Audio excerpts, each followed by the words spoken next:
veut la démocratie, c'est une valeur universelle, mais la démocratie ne peut exister que dans un État. Et nous, on n'avait pas d'État. On est en train de construire des États. Et nos interlocuteurs sont en train de préparer des élections. Donc, on ne peut pas se comprendre. Donc, je pense que ça nous a amené dans un différend extrêmement profond avec le reste de la région. Et des sanctions ont été imposées à nos pays. Ce qui me semble aussi normal, il ne faut pas qu'on pense que ce n'est pas normal. La CEDEAO a ses règles, nous en étions membres, nous avons accepté ces règles, mais la plupart de ces règles, c'est la suspension de nos organisations quand il y a des changements dits anticonstitutionnels. Mais il y a eu des sanctions économiques et financières qui ont été imposées à ces pays sans aucune base légale. Il n'y a aucun traité, aucun texte de la CEDEAO qui est prévu qu'on puisse fermer les frontières. Jusqu'à demain, j'espère que des juristes pourront nous donner la réponse. On a utilisé l'Union économique et monétaire pour fermer nos banques centrales, pour fermer nos comptes bancaires des États, pour affamer les populations. Dans le cas du Niger, même les médicaments n'étaient pas autorisés. Pourtant, l'article 4 du statut de la Banque centrale indique que la banque ne peut recevoir d'injonction d'aucun autre organe, fût-il l'organe des chefs d'État. Mais ça a été fait. Bon. Je pense que ça a été des erreurs qui ont, de mon point de vue, touché à l'ADN même de l'organisation. Parce qu'une organisation qui est faite pour intégrer, si elle commence à désintégrer, elle attaque son ADN. Et ça crée un fossé entre nous. On a essayé d'expliquer à nos amis de la CEDEAO, la suspension ne veut pas dire ostracisme et exclusion. Je suis heureux que ma sœur... Barbosa est ici, elle était ministre des Affaires étrangères de la Guinée-Bissau. La dernière discussion qu'on a eue avec la CEDEAO, c'était justement à Addis Abeba, si je ne me trompe pas, en janvier ou février 2023. On a eu un échange avec elle. Elle était présidente du Conseil des ministres de la CEDEAO. On dit, si vous ne faites pas attention avec la politique des sanctions, on va aller vers une cassure. Parce que même si on est suspendu, il y a un minimum d'engagement. On dit, il faut là que l'engagement reste sur 3 questions. 1. Si vous discutez des questions qui touchent à nos pays, appelez-nous au moins pour 15 minutes. Écoutez-nous, on quitte la salle. 2. Si vous discutez des questions de sécurité, ça ne peut pas se faire sans le Mali, sans le Burkina. À l'époque, j'étais avec, on était 3, ministres des Affaires étrangères, le Burkina, le Mali et la Guinée à l'époque. Et le 3e élément, on a dit, s'il y a des questions humanitaires, ça ne peut pas se faire sans nous. Et on nous a dit, mais pourquoi on a demandé ça? On a même accru les sanctions, on a ajouté les ministres des Affaires étrangères et même les chefs d'État. Ça nous a mené à la cassure. Et à partir de ce moment, nous, on a dit, bon, puisque nos chefs d'État sont sanctionnés, les ministres des Affaires étrangères sont sanctionnés, vous avez fermé la porte du dialogue. Donc, vous n'allez plus pouvoir aussi venir dans nos pays, sinon on ne peut pas aller chez vous. Je pense que ce sont ces erreurs accumulées qui nous ont amenés jusqu'à ce que, maintenant, il y a eu le coup d'État au Niger, et la CEDEAO a décidé de faire une intervention militaire. Vous savez que quand on est dans une union, ça veut dire qu'il y a même un pacte de non-agression. On ne peut pas se lever. C'est vrai, même si un chef d'État est renversé, se lever un matin pour dire qu'on va attaquer un pays, pour la CEDEAO qui, depuis 20 ans, a une force en attente qui est toujours en attente. Ça veut dire, en réalité, ce sont des acteurs extérieurs à la région qui dictent leur volonté à la CEDEAO. Je suis désolé de dire, même l'Union européenne a soutenu cette décision de la CEDEAO d'attaquer un pays souverain qui lutte depuis 10 ans contre le terrorisme. Ses frontières sont fermées. Quand vous attaquez le Niger, mais vous attaquez une armée, mais vous libérez les terroristes. Ils vont aller où? Au Mali, au Burkina, partout. Donc, à partir de ce moment, on s'est dit que cette organisation commence à être dangereuse pour nous. Non seulement on punit nos populations, mais le fait d'être membre peut même t'amener à ce qu'on attaque le pays. Donc, c'est là que le Mali et le Burkina ont décidé que si la CEDEAO attaque le Niger, mais nous qui considérons que nous, on est entré en guerre contre l'organisation. Et c'est à partir de cet instant que nous avons mis une alliance militaire défensive en place pour dire que bon, nous nous mettons ensemble pour faire face à une menace existentielle, mais en mettant en place une approche géopolitique de la question. Nous nous réunissons pour nous défendre d'abord. Mais en faisant ça aussi, on s'est dit, bon, c'est pas seulement une alliance. Et je pense que c'est notre réponse qui a d'ailleurs dissuadé. En définitive, les gens ont commencé à comprendre que, bon, Niamey, ça ne sera pas une promenade de santé. On va faire face à 3 armées qui sont en guerre depuis 10 ans. Bon, donc, je pense que ça nous a amené à ça. Et on s'est dit, bon, On va aller au-delà de l'alliance militaire pour créer, le 16 septembre 2023, donc on a créé l'alliance des États du Sahel sur la base de la charte du Liptako Gourma. Mais on est en train de travailler maintenant pour aller beaucoup plus loin que ça. Pourquoi on veut aller beaucoup plus loin que ça? Ça, c'est la partie, on était dans la partie contre, comme tu as dit, c'est créer contre, mais ça, c'est juste expliquer le contexte. Mais en réalité, la partie pour, c'est que la région qu'on appelle le Liptako Gourma, qui réunit les trois États, que certains ont appelé la zone des trois frontières, abusivement, mais cette zone est une zone géoculturelle et géographique qui existait depuis des décennies. D'ailleurs, il y a une organisation, l'autorité du Liptako Gourma. Ces trois pays partagent les mêmes réalités climatiques, géographiques, culturelles et même sécuritaires. Donc, on a décidé de mettre en place une communauté qui puisse nous aider, à assurer la sécurité, à lutter contre le terrorisme, parce qu'on lutte contre le terrorisme dans cet espace depuis longtemps, mais on ne pouvait pas le faire ensemble. Maintenant, on va le faire ensemble. Et contre tous les autres facteurs d'insécurité, le deuxième pilier, c'est de travailler à mettre en place une intégration économique poussée, parce qu'il y avait déjà un espace économique et géoculturel qui était là pour pouvoir travailler, pour renforcer la libre circulation dans nos pays, avoir des projets intégrateurs dans le domaine de l'énergie, dans le domaine des transports, dans le domaine des infrastructures, bon, parce que nos pays sont physiquement aussi liés par beaucoup de réalités qu'on peut, et ces pays regorgent aussi des ressources minières, minéralogiques, de toutes sortes, ne serait-ce que si on prend les ressources souterraines de cette région, c'est énorme. Personne ne voit le Sahel en tant que source d'approvisionnement de l'Afrique et du monde en ressources en eau.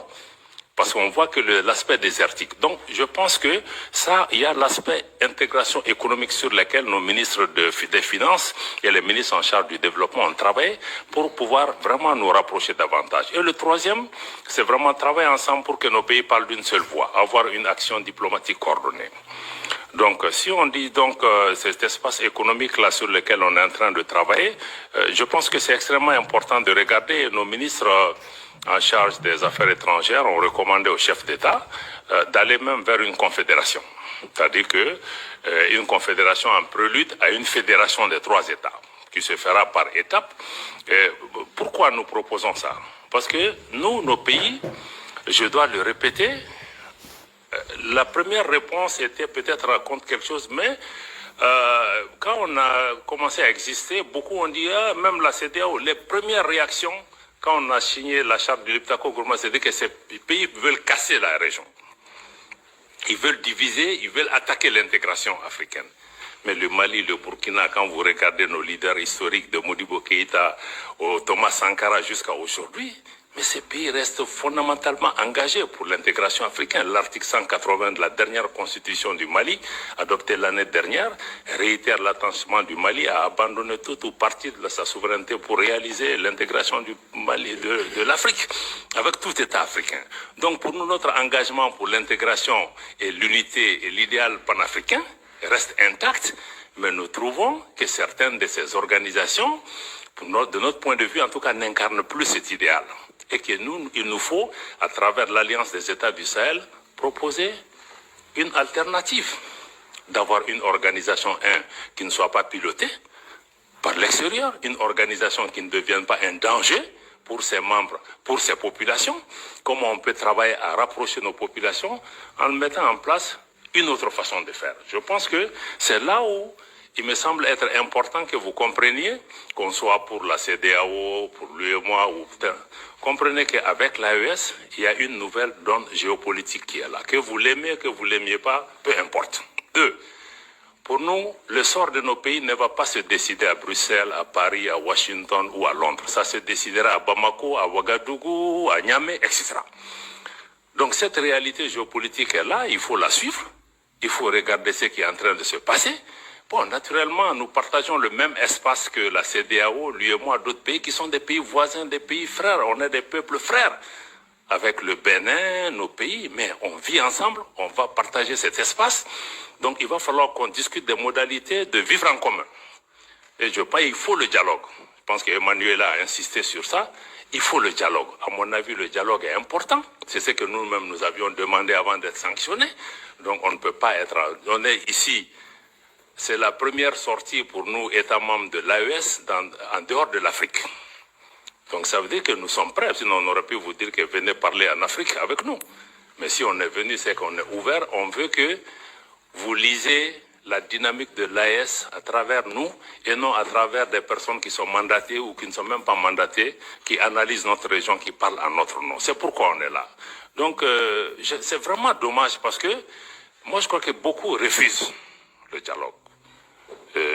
Je me réjouis qu'Emmanuela et d'autres continuent vraiment à travailler sur ça. On est très peiné de voir que même des responsables européens, certains disent on ne va pas parler avec eux, même africains, certains disent oh, on ne va pas faire de photos avec eux. Mais on dit mais ça nous fait quoi que vous preniez des photos avec nous? Mais ça ne va pas changer. Nous, on se bat pour le devenir de nos populations. On voit les gens qui meurent, moi une photo avec tel ou tel, c'est pas ce qui importe pour nous. Donc certains vont jusque-là, des pays voisins. Personne, je dis aux gens, personne ne va nous faire déménager de cette région. Que tu prennes la photo avec moi ou pas, mais on sera là. Tu seras là, je serai là. Donc moi je pense que ça c'est important. J'apprends aussi que même des responsables européens disent à leurs gens, non, non, non, il ne faut pas que vous soyez vus avec eux, il ne faut pas que... Mais je crois que c'est de l'enfantillage, parce qu'en réalité, nous on n'a pas de problème personnel avec quelqu'un. On a des différents politiques. On peut parler pour trouver des solutions. Mais vraiment, nous, on n'a pas... Je pense qu'il faut que nos dirigeants s'élèvent à la hauteur de leur tâche et de leur mission et non être dans des épiphénomènes de faire des photos ou de gérer des mains des gens. Moi, si c'est l'intérêt du pays, même avec le diable, je vais dealer. Voilà, donc quand c'est nécessaire.